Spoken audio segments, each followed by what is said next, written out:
And welcome back.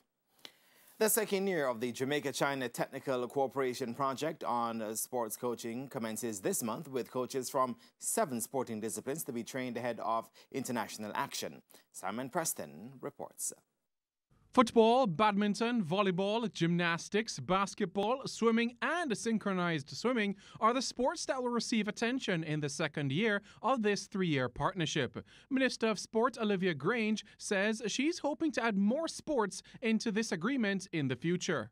This is a great dress rehearsal for Pan Am Games, for the Olympics, for the World Games. Actually, what I'm hoping is that in the next agreement, we will be able to include track and field, primarily in the throws, because of course Jamaica is known for the sprints. But in the throws, we are developing, but we need that much more expertise and skill training. Stakeholders from different sporting bodies have expressed appreciation of this deal. We have the under 15s, we have the under 17s going into qualification in July. We have the under 20s going into qualification in August. So we're looking forward to great things for women football 2019 and onward. This is a stepping stone in the right direction.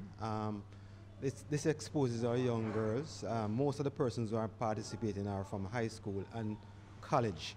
So it's a range between, say, 15 and 20 years old.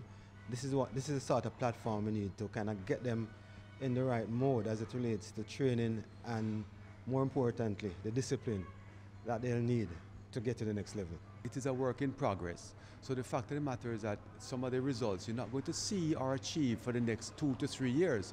So it's not a situation where we can say plan for Pan Am Games this year, and see immediate results. With our sport in terms of swimming, you have to, it's a learning curve, and right now the curve is going like that, which is great. But the fact of the matter is that we probably see results of this program in about maybe 4 to 5 years. In addition to athletics, the sports of water polo and triathlon are expected to be part of this program next year. Reporting for TVJ Sports, I'm Simon Preston.